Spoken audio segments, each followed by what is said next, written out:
Hi there guys, welcome to another wine review by myself, the Natural Sommelier. I hope you're all keeping well and safe and drinking some deliciously awesome grape juice. Today we are going to be heading to one of my favourite winemaking countries in the world. We are heading all the way to Austria. Now, for those who haven't tasted Austrian wine before, Austria has had quite a lot of history in terms of winemaking, but it's only recently that a lot of producers in Austria have actually decided to go down the whole sort of naturalistic route, if you like, talking mostly about sort of organic viticulture and biodynamic viticulture and minimal interventionist and all this kind of stuff, and they're actually becoming very, very well known for it, which is amazing to see. Today, however, we are going to be tasting the 2015 Sepp Muster Zweigelt Vom Opok. Okay, so these guys are based in the Südsteiermark. I hope I pronounced that correctly. Südsteiermark, which is in Styria. Okay, in Austria. This is a grape variety called Zweigelt. Zweigelt itself is a crossing that was created between two other grape varieties local to Austria. One is called Blaufränkisch and the second is called Saint Laurent, and it was created during the 1920s, as I say. Okay. Now, why is it called Opok? Opok is a soil that's quite well known in this particular part of the world. It gives the wines a lot of richness and it's very distinctive. Okay, it's composed of rocky clay and silt over chalky marl sort of subsoils. Okay, so the Zweigelt that actually makes this are old vines. Okay, it's then fermented in some old oak. It's then aged in yet more oak for a period of time. But most importantly, it hasn't had any form of sulphur added into it, okay? So it's just pure grape juice. I'm really excited to try this. So Maria and Sepp Muster took over his parents' vineyard, okay, around 10 plus years ago, okay, in Styria, as I say, in around 2000. And began to work the farm, sort of the vines, if you like, biodynamically. Now, they had quite an easy sort of time with this, actually, as no forms of herbicides or pesticides have ever actually been used on the vines before. So moving from one to the other wasn't actually a difficult thing for them to do. So I'm really, really excited to try this, actually. I've tried some of their other wines before, but I've never tried this Zweigelt before. I'm a huge fan of Zweigelt. Zweigelt, for me, usually has this lovely sort of bramble-esque character to it. They're not too heavy, they're not too intense. But let's have a little look and see what we think. Let's let this open. There we go. Perfect. Ooh.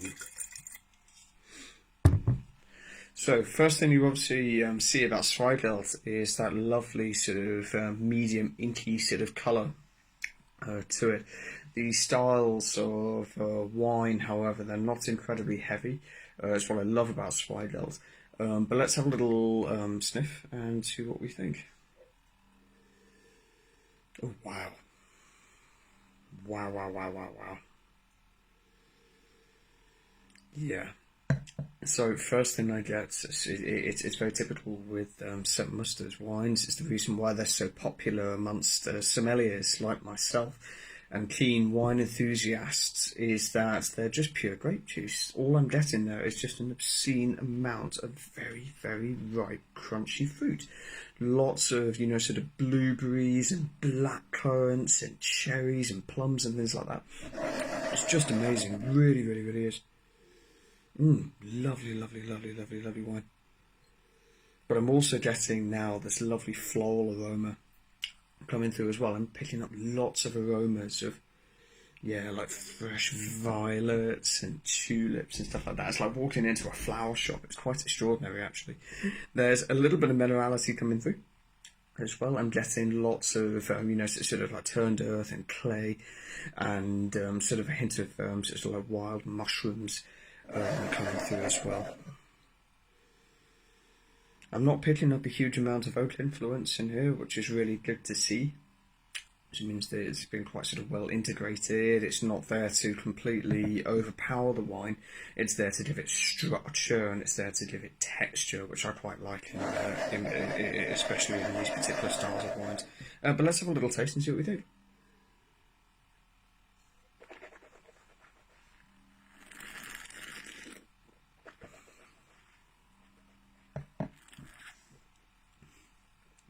Yeah.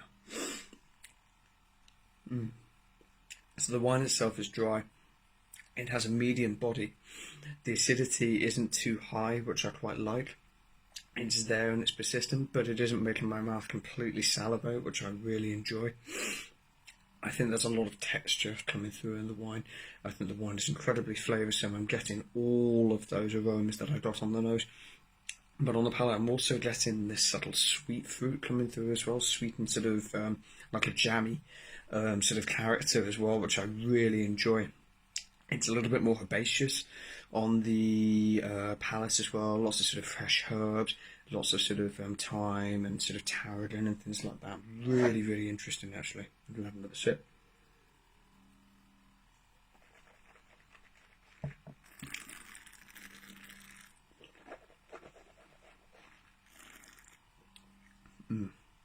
Yeah, that's really, really, really tasty. The freshness in the wine though is just extraordinary. It's almost like going into the vineyards and actually picking the grapes straight off the vine and eating them in your mouth, and you get that lovely fresh juice coming in. It's just amazing. I think it's a truly awesome wine, it really is. The ABV on this is 11%, which then makes it perfect for midweek drinking. And a really nice alternative if you want something a little bit lighter to your typical Merlots or Malbec or something like that. For those who drink those sorts of wine, it's a really nice alternative and one that I would highly recommend getting hold of. So this is available from Buonvino, okay, www.buonvino.co.uk, and it's available for £23. It's, yeah, maybe for some people £23 might be quite a lot. I think for the quality of what you're getting and what you're paying for, I mean, you're getting a vineyard that is almost as famous as some more of its contemporary counterparts around the world. It's a style of wine that really speaks for itself. I think it's incredibly flavoursome, and yeah, I do think it's worth £23 actually. I think it's absolutely delicious and definitely worth getting hold of, okay? So as I say, available from buonvino.co.uk. Don't forget to also check out myself at The Natural Sommelier here on Instagram, and to also check out my website, thenaturalsommelier.com, where you can see all of my latest finds, articles and wine reviews and much more on the way. Don't forget to also click on that subscribe button at the bottom of the website for our monthly newsletter. Until next time, whoever does, cheers.